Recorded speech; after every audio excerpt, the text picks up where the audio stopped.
Gaurvani Pracharine Nirvishesha Shunivari Rashtrita Deshatarine Jai Sri Krishna Chaitanya Prabhu Nityananda Sri Advaita Gadadhar Shivas Hari Gaur Bhakta Vrinda Hare Krishna Krishna Krishna Hare Hare Hare Rama Rama Rama Hare Hare. So Hare Krishna, and thank you all for joining.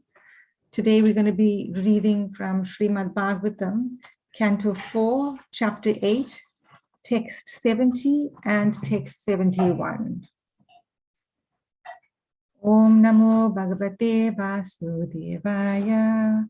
Om Namo Bhagavate Vasudevaya.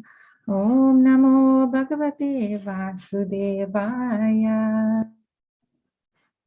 That's nice. I see the screen is shared. Can everyone see the screen? Yes, Mataji, we can see the screen. Thank you. That's lovely. So thank you, whoever's done that.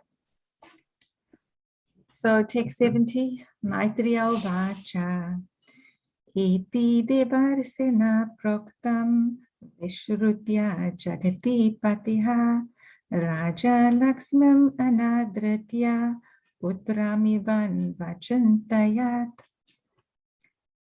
Iti Devarsena Proktam, Vishrutya Jagati Patiha, Raja Laxmim Anadratya, Putramivan Vachantayat.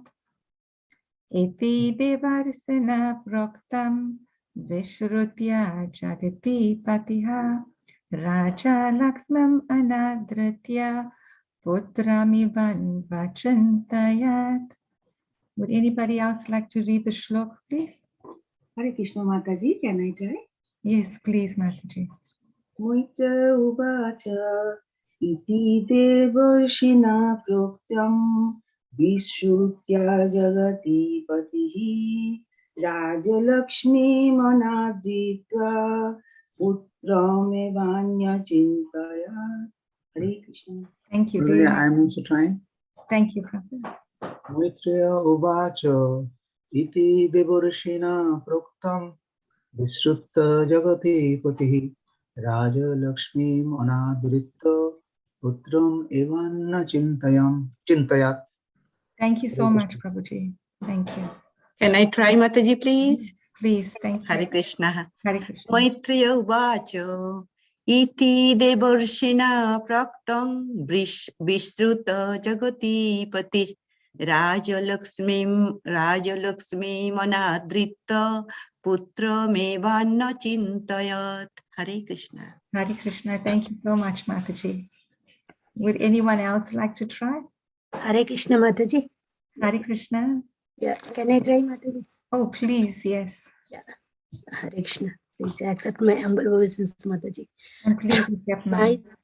Maitreya Uvacha Iti Devarshina Proktam Visrutya Jagati Pati Rajalakshmim Anarjutya Putram Eva Achintayat. Thank you, Mataji. Hare Krishna. Thank you so much, Mataji. Thank you so much. Would anyone else like to try? Hare Krishna Bharji, I'll try. Thank you. Thank you. Maitri Vacha Iti Devarishina Proktam Vishrutya Jagatpati Raja Lakshmin Anadrastya Putram Evana Chintayat. Thank you, Bharji. Thank you so much, Prabhuji. Would anyone else want to have a try? Okay, we'll read the word. Sorry, sir. Can I try? Yes, please. Hare Krishna, Dandavat Pranam Mataji. Dandavat Pranam Mataji. Maitreya Uvacha Iti Devarshina Proktam Vishrutya Jagati Pati Raja Lakshmim Anadratya Putram Evan Vachintayat. Thank you so much, Mataji. Hare Krishna. Okay, so we'll do the synonyms now, the word for word. Maitreya Vacha, the great sage Maitreya said, Iti thus, Devarsena, by the great sage Narad, Praktam, spoken, Vishrutya, hearing, Jagati Pati, the king, Raja Laxman, the opulence of his big kingdom, Anadritya, without taking care of, Putram, his son, Iva, certainly, Anpachantayat, began to think of him. Translation by Srila Prabhupada. Srila Prabhupada ki jai. The great Maitreya continued. The king Uttanapad, after being advised by Narad Muni, practically gave up all duties in relation with his kingdom, which was very vast and wide, opulent like the goddess of fortune. And he simply began to think of his son Dhruva. What we'll do is we'll also read text 71, and then we can continue with our discussion. Thank you. Would someone like to read text 71, please? Yes, Mataji, can I try? Yes, please, Mataji. Tatrabhishikta prayatas tamupasya vibhavarim samahitaha paryacharat rishi adeshena purusham. Hare Krishna, Mataji. Thank you. Would anyone else like to read? Mataji, I'm also trying. Thank you, Prabhu. Tatravisikta prayatas tam upasya vibhavarim samahita paryacharat rishadeshin purusham. Hare Krishna. Thank you very much, Prabhuji. Can I try, Mataji, please? Yes, please. Tat- Tatrabhishikta prayatas tam upasya vibhartam samadhita prayacharat rishi adeshena purusam. Hare Krishna. Hare Krishna. Thank you so much, Mataji. Would anyone else like to read? So we'll go for our word for word. Tatra, thereupon, abhi, siktaha, after taking a bath, prayataha, with great attention, tam, that, uposya, fasting, vibha, varim, night, samahitaha, perfect attention, paryacharat, worshipped, rishi, by the great sage Narad, adeshana, as advised, purusham, the supreme personality of Godhead. Translation and purport by Srila Prabhupada. Srila Prabhupada ki jai. Would someone like to read the translation, please? Mataji, I'll try. Thank you. Thank you, Prabhuji.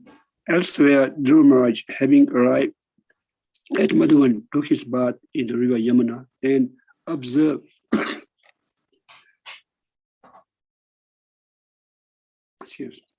fasting in the night with great care and attention. After that, as advised by the great Saint Narada, he engaged in himself in worshipping the Supreme Person of Godhead. Thank you, Mataji. Thank you, Prabhuji. And would someone like to read the purport? Yes, can I try, Mataji, please? Yes, please. Thank you. The significance of this particular verse is that Dhruva Maharaj acted exactly according to the advice of his spiritual master, the great sage Narada.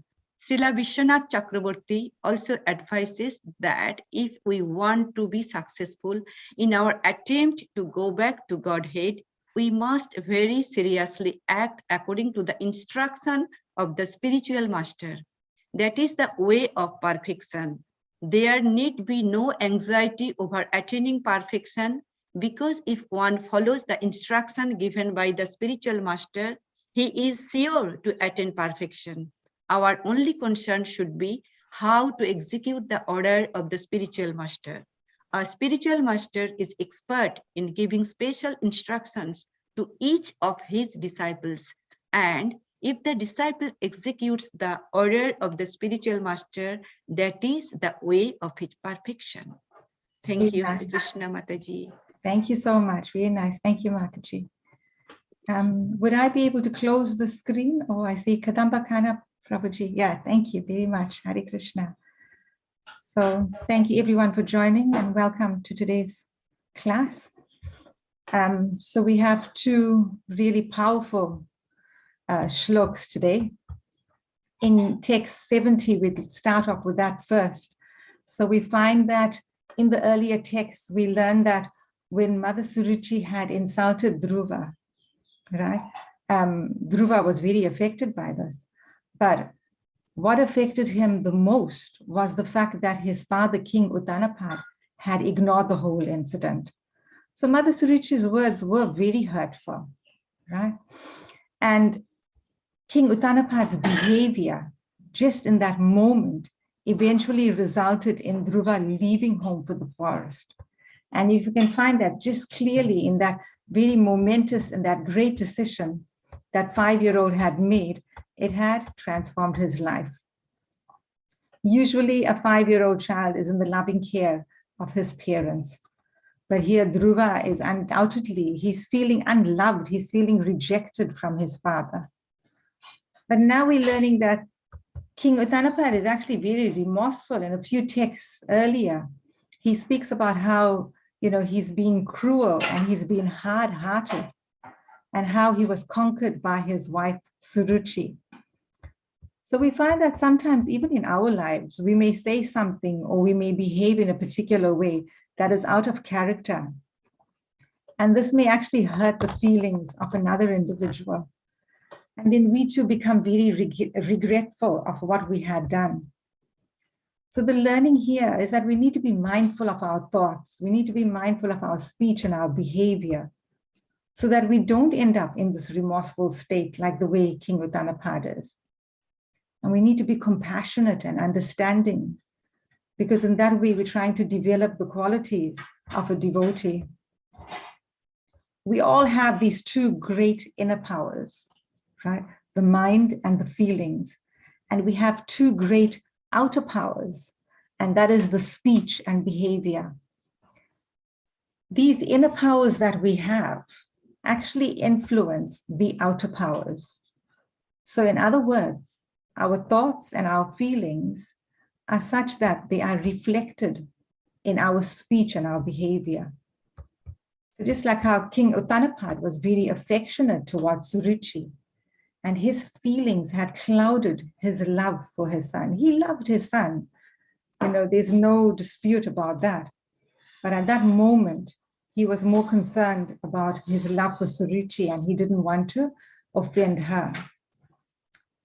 Now, we are so fortunate because we find that in our scriptures, there are so many life incidents, right? We have our psychology in our scriptures. This Vedic psychology is available to all of us. There's a New Zealand university at the moment that's offering a paper that is titled Human Thought and Behavior. And the cost of it is over $1,100 just for one paper. Our good fortune is that we don't have to do any research. We don't have to reinvent the wheel. We don't have to waste any time or energy or money. All we have to do is just accept the teachings of the Shastras. The answers to our life's problems are all revealed in these scriptures. And the number one problem for most of us is controlling the mind.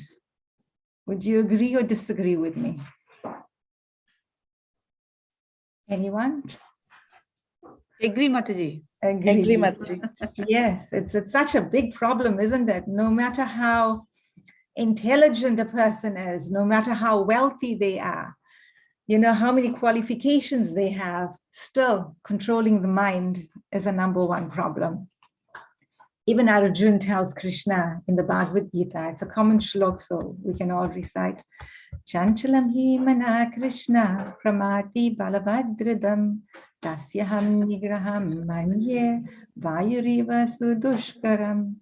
So Arjuna is telling Krishna, this mind is so restless, it's so chanchalam, it's turbulent, it's obstinate, and it is very hard to subdue it. And he's saying it is more difficult than controlling the wind. And we know we can't control the wind, You know, when we have the storms, it causes so much of damage. We just let the damage happen, isn't it? But now Krishna is giving the solution in the next shlok in 635. And Krishna says, Asamsayam mahabaho manudurnikaram chalam abhyasentu kontaya vairagyana cha grihati.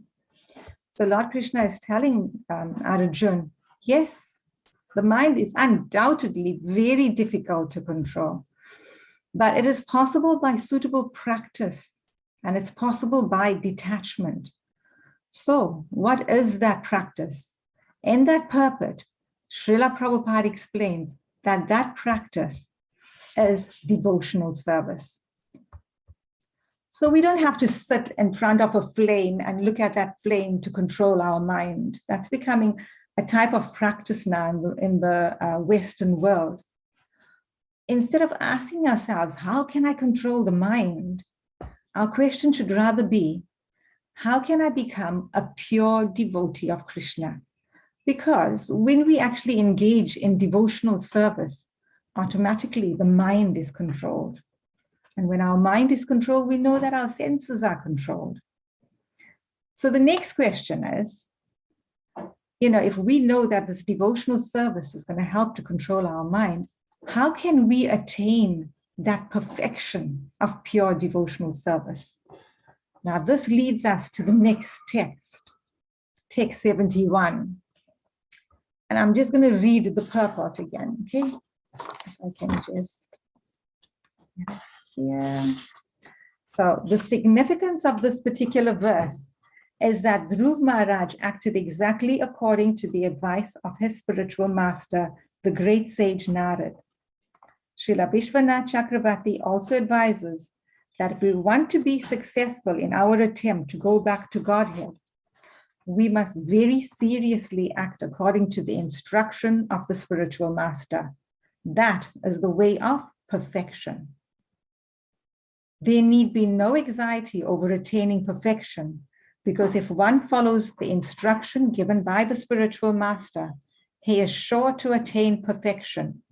Our only concern should be how to execute the order of the spiritual master. A spiritual master is expert in giving special instructions to each of his disciples. And if the disciple executes the order of the spiritual master, that is the way of his perfection. Right? So now we're going to look at these 6 amazing sentences. You know, so much of nectar in that purport, just like every other shlok and purport in the Srimad Bhagavatam.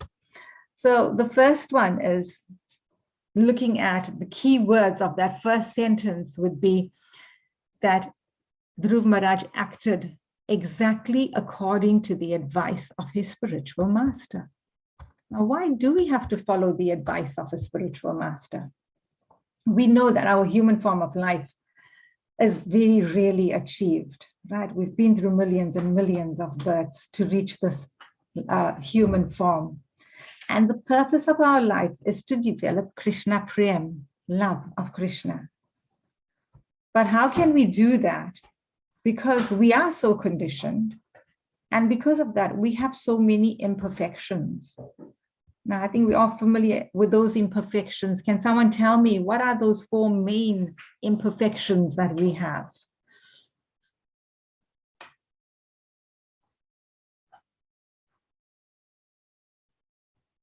Anyone?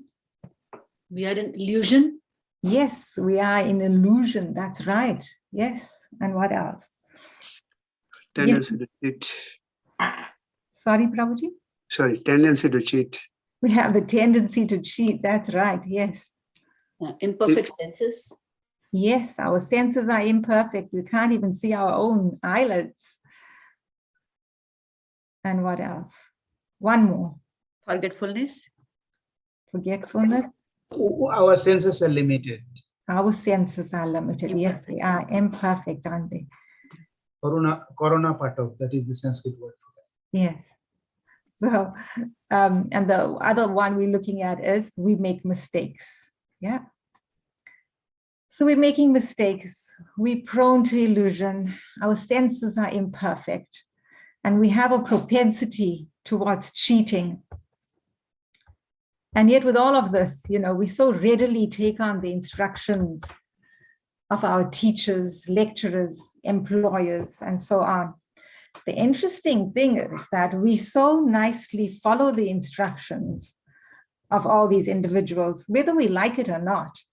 So we may not necessarily agree with what has to be done, but we do it because what we're trying to achieve is to attain our material goals. So we need a guide to teach us, for example, how to start a career. An engineer and a doctor, they can't qualify without the guidance and the knowledge of one who is experienced. But all this endeavor that we do to attain that material goal does not release us from the clutches of Maya. So our big question is, how can we be released from the clutches of Maya and achieve the Krishna Prem, to achieve the perfection of life? So we go back to our purport now. I'll be referring a lot to the purport. I just thought it was such a wonderful one. So Srila Vishwanath Chakravarti advises us that if we want to go back to Godhead, if we want to be successful with that, then we must seriously act according to the instruction of the spiritual master. That's the way of perfection. So we have to surrender like a menial servant at the lotus feet of a bona fide guru and follow his instructions to us. Now, in this modern day civilization, or so-called civilization, the term guru is so loosely used. It can refer to any leading authority.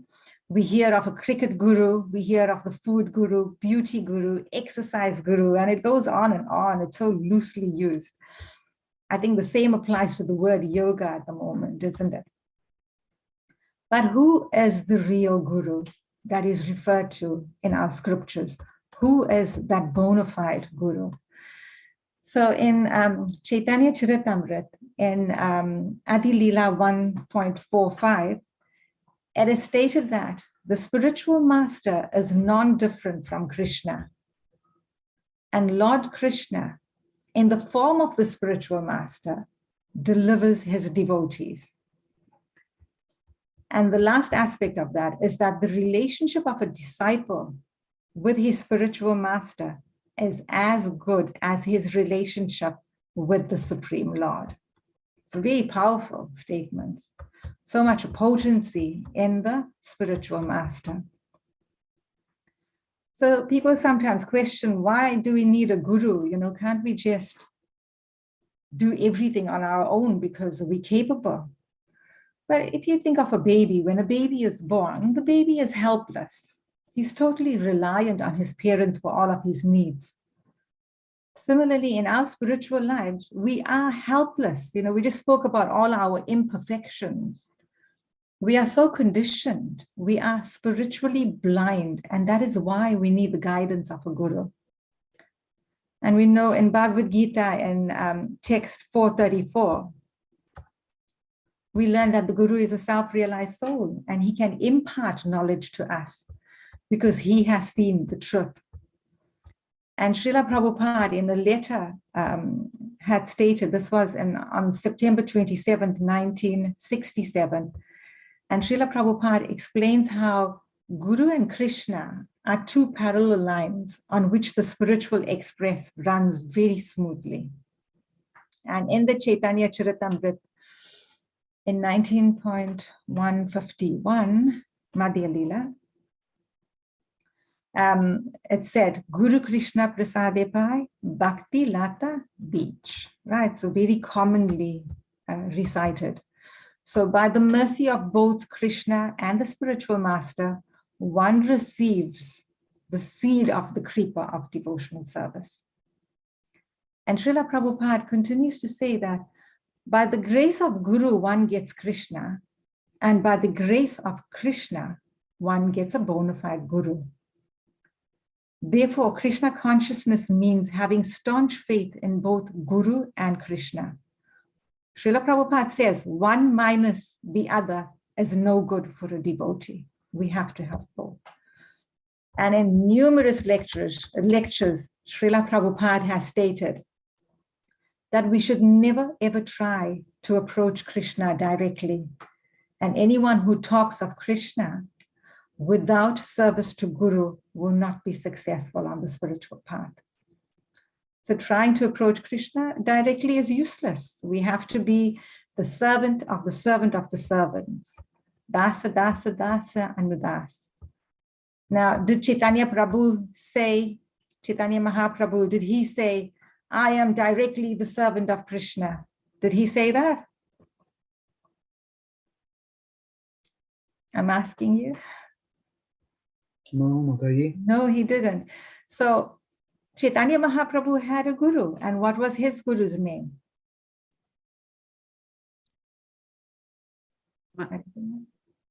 Chaitanya Mahaprabhu's guru was Keshav Bharati.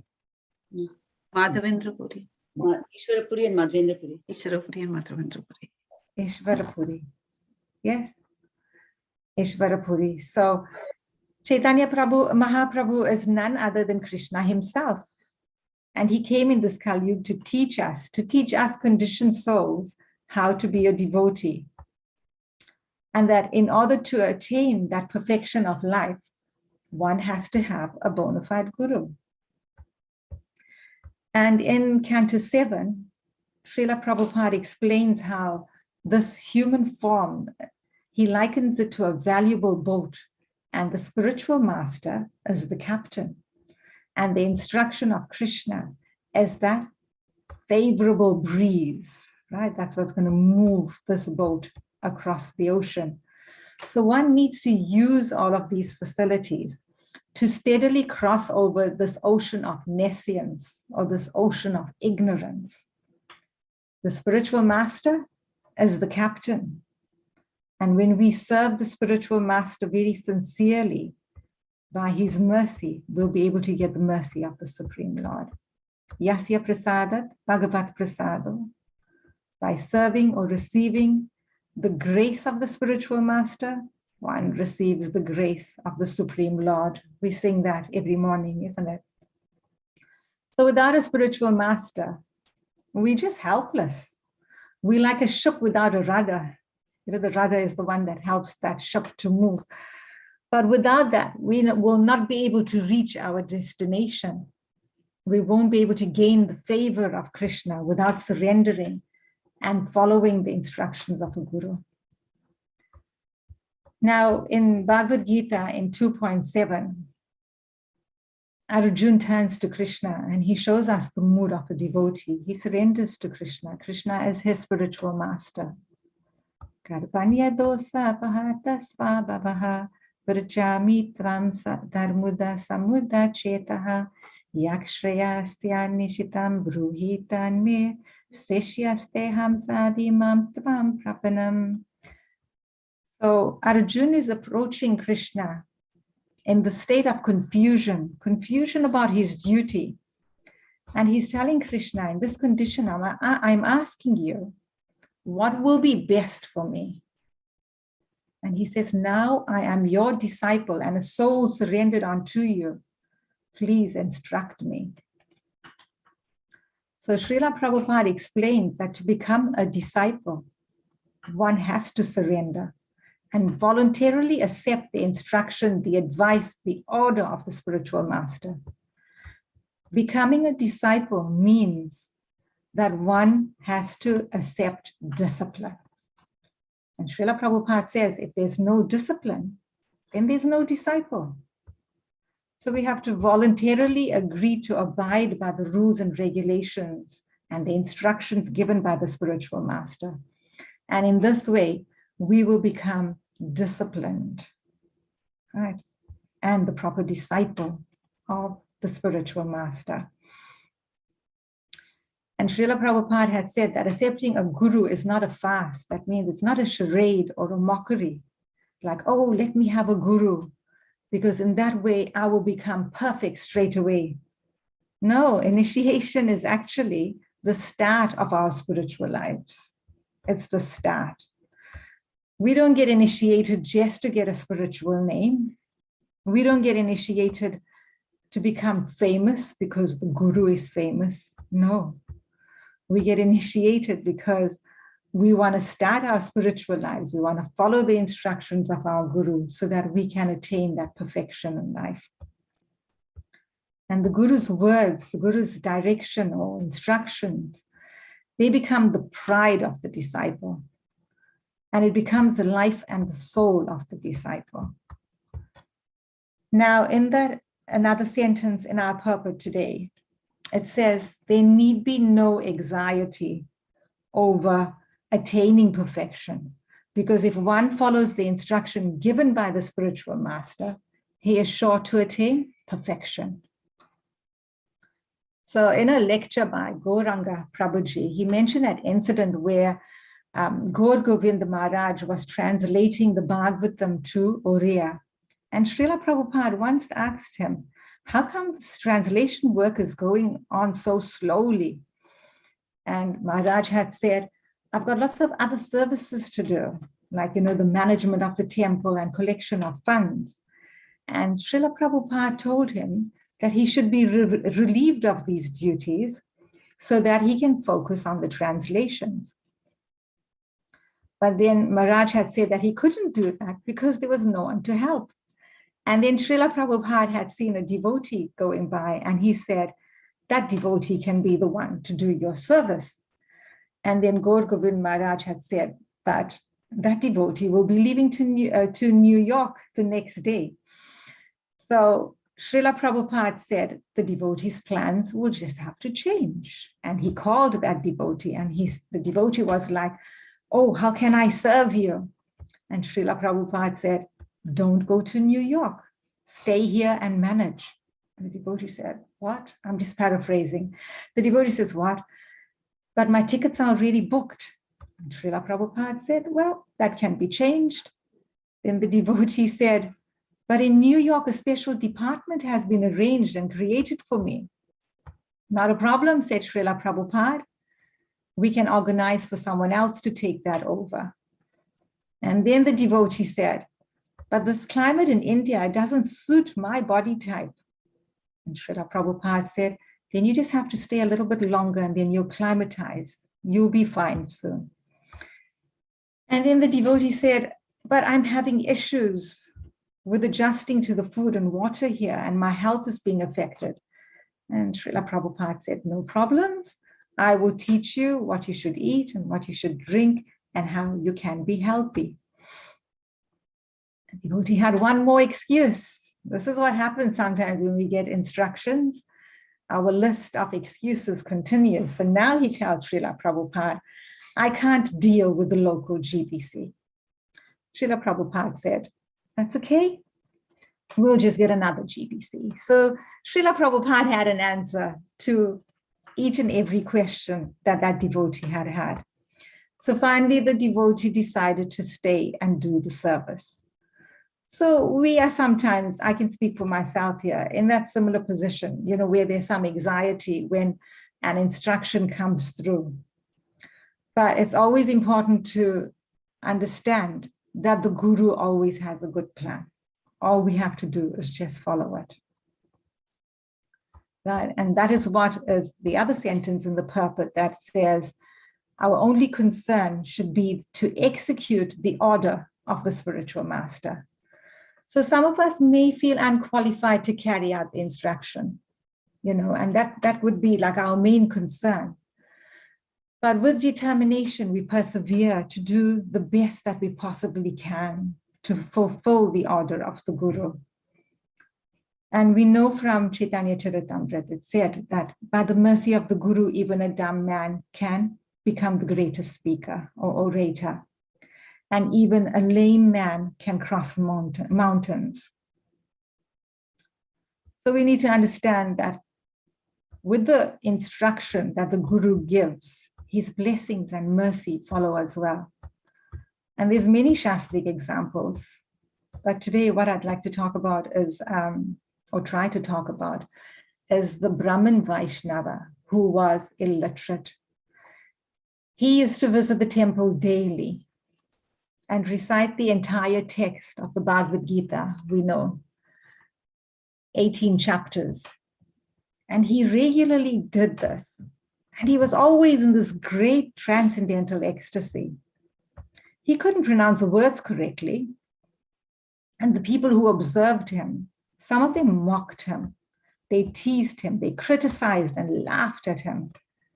But he did not care, because deep within himself, he was actually feeling a great deal of ecstasy.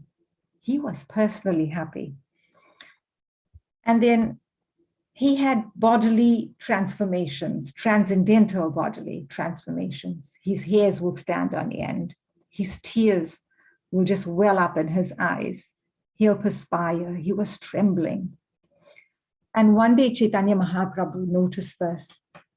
And Chaitanya Mahaprabhu had asked him, how is it that you are in such ecstatic love? Which portion of the Bhagavad Gita is giving you this transcendental pleasure? The Brahmin replied, I'm actually illiterate. I don't even know the meaning of the words. Sometimes I read correctly, sometimes I read incorrectly. But I am just doing this in compliance with the orders of my spiritual master. And the Brahmin says, I only see Lord Krishna sitting on a chariot as Arjun's charioteer. And he's taking the reins in his hands, and he appears so beautiful in his blackish form. And while seeing Lord Krishna sitting in the chariot and instructing Arjun, he said that he felt so much of ecstasy, so much of happiness. And he said that as long as he reads, or so-called reading, the Bhagavad Gita, he feels that ecstasy, and his mind cannot be distracted from it. So Chaitanya Mahaprabhu actually considered this Brahmin as being the authority in reading the Bhagavad Gita, because he had said that the Brahmin had actually achieved the actual purport of the Bhagavad Gita. And Chaitanya Mahaprabhu had embraced this Brahmin. And when he embraced this Brahmin, the Brahmin said, I am feeling even double the ecstasy now. And then he said, you are the same Lord Krishna, aren't you? So this Brahmin was not reciting shlokas, with the understanding. He was not an eloquent speaker, right? All he was doing was following the instructions of his spiritual master. And this had attracted the attention of Chaitanya Mahaprabhu, Lord Krishna himself. And then from this pastime, we learn that we may not be perfect in executing or carrying out an instruction. Others may look upon us as being useless. They may question, why is he or she even endeavoring to do that service when there's going to be no success in it? Some of us may have experienced. But if we look at this Vaishnava Brahmin, he still endeavored seriously and sincerely. So when we are following our Guru's instructions, we're not doing it to attract people. We are doing this to attract Guru and Krishna. At the end of the day, who cares what people think? The important aspect is that we try and attain this perfection in our lives. That is why we are here. We are not here to impress people. We get no benefit from that. So the next sentence that we're going to look at as well is that a spiritual master is expert in giving special instructions to each of his disciples. And if the disciple executes the order of the spiritual master, that is the way of his perfection. So from the Chaitanya Charitamrita in Madhya Lila, there's the story of Mrigari, the merciless hunter. So one day Narad Muni had seen all these animals. They were described as being half killed. They were just lying on the ground, writhing in pain. And Narad Muni, we know, is very compassionate. And he was so affected with seeing these animals. And eventually he found the hunter the cause of these problems. And Narad Muni asked him, why do you just not kill them like completely? Why do you just half kill them, leaving them with arrows pierced in their bodies and leaving them in so much of pain? And the hunter said, my name is Murgari. I'm the enemy of the animals. My father taught me to kill them in this way. And when I see these half-killed animals suffering, it gives me great pleasure. Narad Muni told him, by you doing this, by you leaving them half dead, you're actually incurring so much of sin for yourself. You are purposefully giving them so much of pain. So Narad Muni has said that all you have to do now is kill them completely. Don't leave them to be half dead. And at this state, the hunter was really shocked. He says, why should I be doing that? I mean, I'm getting so much of pleasure from seeing this happen. Narad Muni said, these very animals will come to you lifetime after lifetime and kill you. This shocked the hunter. All this time, he thought he was getting so much of pleasure, but now he realizes how much of sin he was incurring in his life. And then he surrendered to Narad Muni. He asked him, what should I do? And Narad Muni says, first thing you need to do is break your bow. The hunter was in disbelief. My bow, how can I do that? If I break my bow, then I'm not going to be able to get food for myself and my family. And Narad Muni told him, no, don't worry about that. I will supply everything you need. So the Brahmin had broken his bow, and then Narad Muni had advised him to go and give all of his possessions to other bona fide Brahmins. And he asked him to leave home, go to the river, to worship Tulsi Mata, and to chant the Hare Krishna Mahamantra. Hare Krishna, Krishna Krishna, Hare Hare, Hare Rama, Rama Rama, Hare Hare. And then the Brahmin followed the instructions as were outlined by Narad Muni. And then as news spread in the village that Murgari was doing such great austerities, lots of people came with grains and fruit and vegetables. And now Murgari had more food than ever. In fact, when he was visited by Narad Muni, he asked if that supply could be decreased. And when Narad Muni was visiting him at that time, they found that Narad Muni was with Parvata Muni. And they found that Murgari was jumping in a very peculiar way. Now, why was he doing that? Why was Murgari, and this is a question to you, please. Why was Murgari jumping in a very peculiar way? Why was he looking so strange? Hare Krishna, Mataji. Hare Krishna. Yeah, because there were ants on his way. He was trying That's right. Very nice. Exactly. So there were ants. I mean, here we have this merciless hunter, and now he's transformed into a merciful devotee. What a great transformation. So we can see how when Narad Muni was giving him instructions, when we say specific instructions, first Narad Muni had asked him to kill the animals. I mean, that is due to the circumstance at that time. So that is something that we wouldn't be given that instruction as such. So this is where a spiritual master is very expert in giving the instruction to his disciple. And we can see from that start how it eventually built up and blossomed into Murgari being such an exemplary devotee. Right.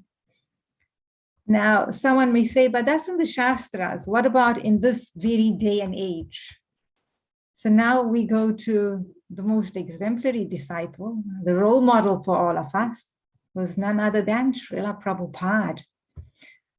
So Srila Prabhupada met his Guru Maharaj, Srila Bhaktisiddhanta Saraswati Thakurji, for the first time in 1922.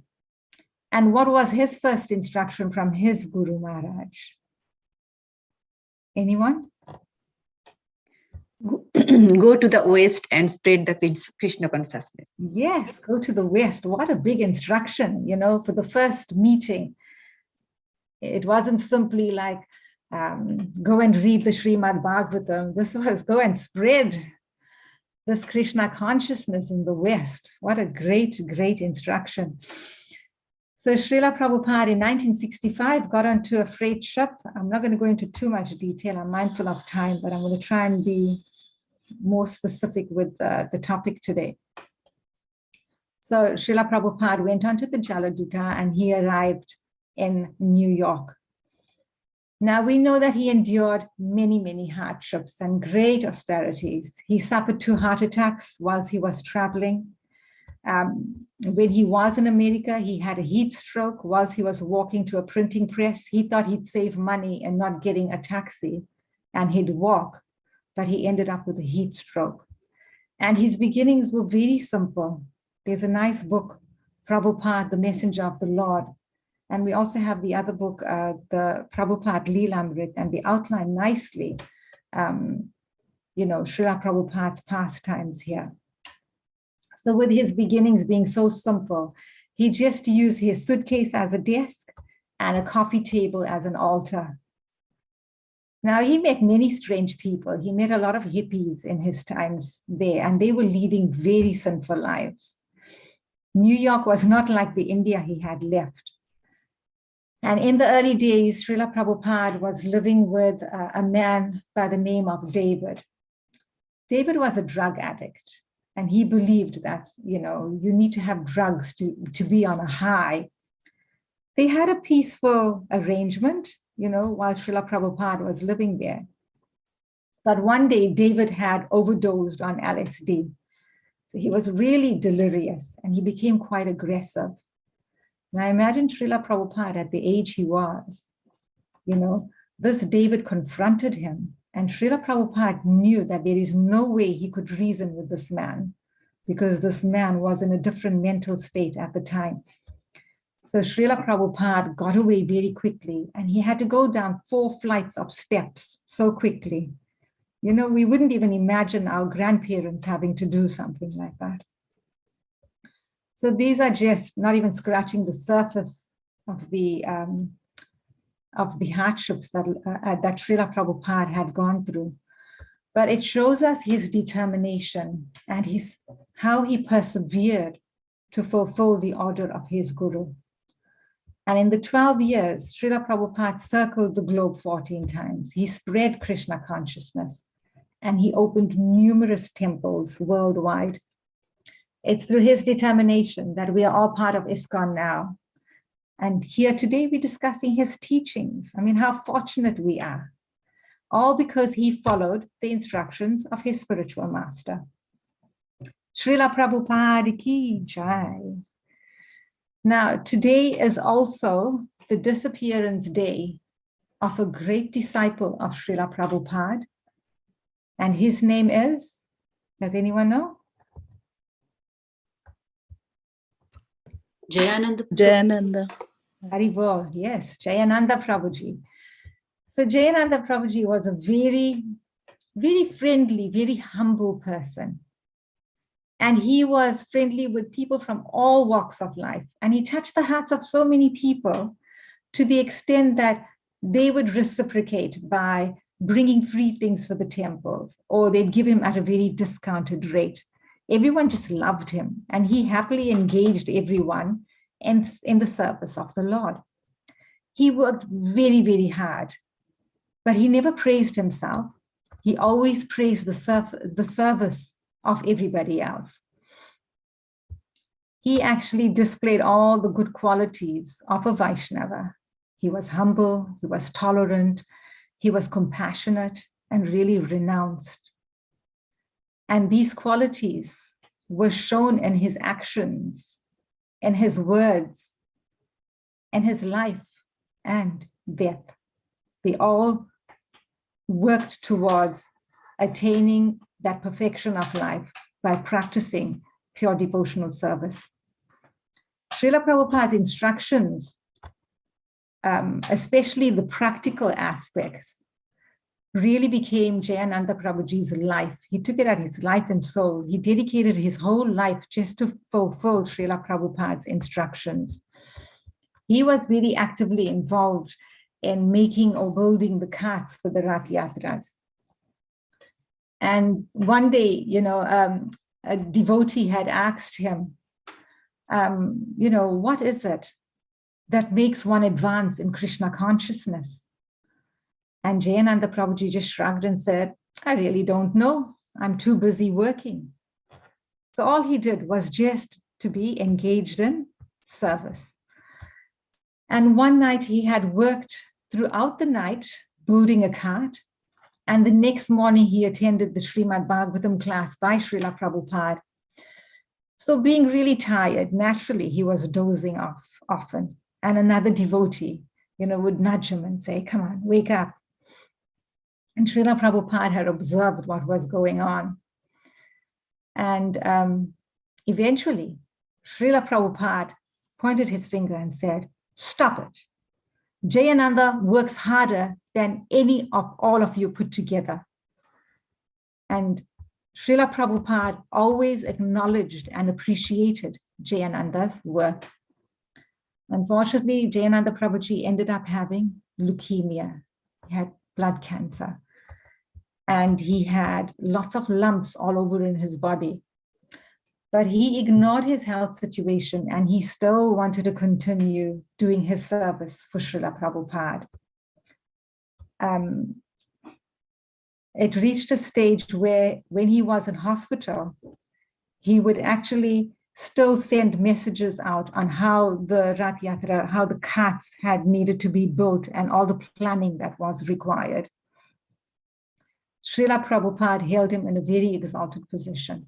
Even in the preface in Nectar of Devotion, Srila Prabhupada in the part where he actually thanks everyone that have helped him to spread Krishna consciousness, he also acknowledges with thanks the contribution made, he says, by his beloved disciple, Sriman Jayananda Brahmachari. So on May 1st, 1977, Jayananda Prabhuji left this world. And in a letter that Srila Prabhupada had written after the passing of Jayananda Prabhuji, Srila Prabhupada congratulated him on a glorious life and an even more glorious death, because both in life and death, he had been absorbed in the service of Krishna. And this is where Srila Prabhupada had ordained that the disappearance day of Jayananda be celebrated just like we would celebrate for the other Vaishnava saints. Right? So we see this, if we go back to our purport, we have Jayananda Prabhuji followed the instructions of the spiritual master in the best way to please his spiritual master. His Grace Jayananda Prabhuji ki jai. Okay, so now we come to the conclusion. The conclusion is really simple because it goes back to the purport. So I couldn't think of any other conclusion. So if we look at the purport again, the significance of this particular verse is that Dhruv Maharaj acted exactly according to the advice of his spiritual master. Right. The great sage Narad, Srila Vishwanath Chakravarti also advises that if we want to be successful in our attempt to go back to Godhead, then we must seriously act according to the instruction of the spiritual master. That is the way of perfection. There need be no anxiety over attaining perfection, because if one follows the instruction given by the spiritual master, he is sure to attain perfection. Our only concern should be how to execute the order of the spiritual master. And the spiritual master is expert in giving special instructions to each of his disciples. And if the disciple executes the order of the spiritual master, that is the way of his perfection. So Hare Krishna. Thank you all for being so attentive. It's been a long lecture, sorry. We'll open up now for reflections, realizations, and any questions. There are very advanced senior devotees on the forum. It would be lovely to hear your realizations as well. Hare Krishna.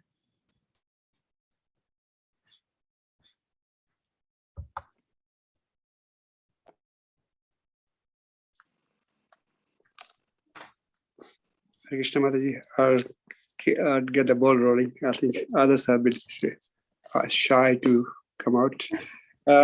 Thank you very much for a very Hare Krishna. nice lecture, especially on Guru Tattva.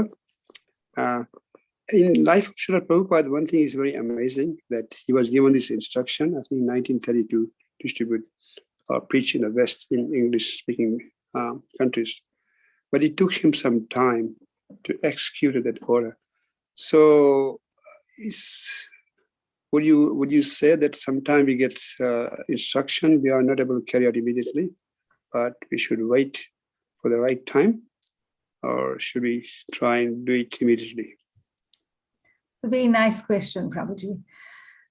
Yes, so sometimes we are given an instruction, but just like, in Srila Prabhupada's case, he was a grihastha at the time, and he could not suddenly leave his family and go abroad. But in the meantime, he was still preparing. Srila Prabhupada was translating the Bhagavatam. He was also giving lectures in English, to people who didn't fully understand English. But this was his way of preparing himself for coming into the Western world. So yes, sometimes we may be given an instruction, but cannot execute that instruction immediately. But we would still be preparing ourselves for it. Psychologically, we can be preparing ourselves as to what happens, and even physically, like in Srila Prabhupada's case, it was translating the books. So it depends a lot on time, place, and circumstance as well, as to when a devotee can actually execute it. The important thing to be mindful of is that we always keep that instruction in mind, and we're working towards it. And there'll be a time when it will fructify. Sometimes a devotee may not be successful in actually carrying out that order. They may try to the best of their abilities, but they might not quite reach that result that they want. But Srila Prabhupada also explains that our endeavor alone is success. So sometimes we think of big things, like if we're doing something, we always have this big picture of how it should be, but it may not manifest that way. But if we are trying our best to please our spiritual master, that endeavor is success alone. Hare Krishna, Prabhu. Thank you very much, Mata. Very nice explanation. Hare.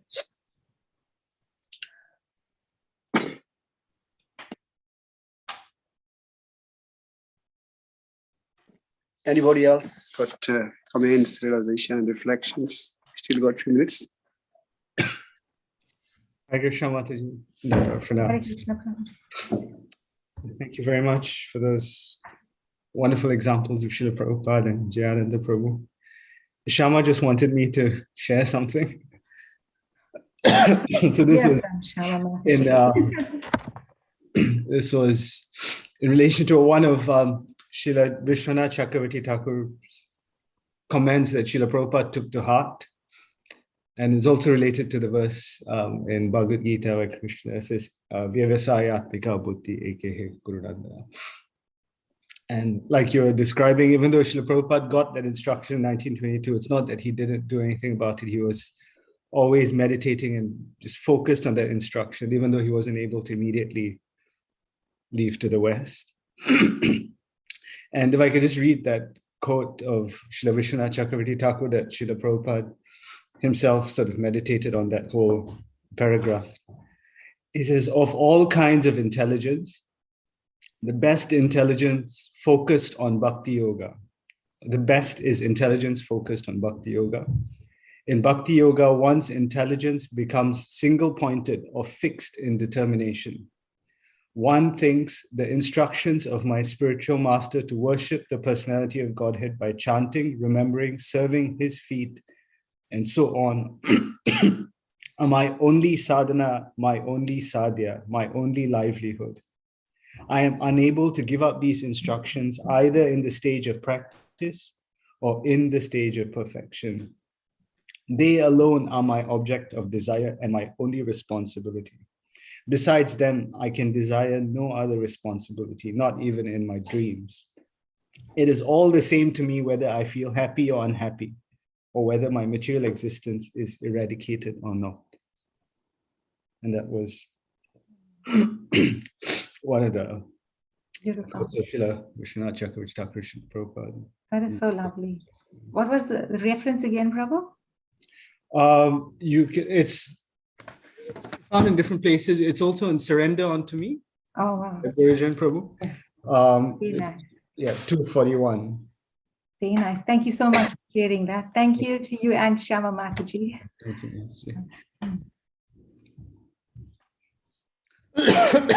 I think some purports further down in this canto, Srila Prabhupada says that a devotee doesn't even think about going back to Godhead. That's not his aim. His main aim is to serve the instructions of the spiritual master. Yes, so true. Yes, thank you for that, Prabhuji. Thank you, Karamgana Prabhu and Shama Mataji for this nice verse. Anybody else got any reflections? There's some similar Shama Mataji. Okay, I'd like to thank you very much for coming this morning, taking your time to give you a wonderful association. Been such a nice example of Guru Tattva. Thank you, Mataji. Her Grace Mataji ki, Saradiya Mataji ki jai, Srila Prabhupada ki God Bhakti. Panchakarpadrubhesya Patitanam Pavanebhyo Vishnu Rubho Namo Namo Ananta Koti Vishnu Pinda ki jai. God, very well.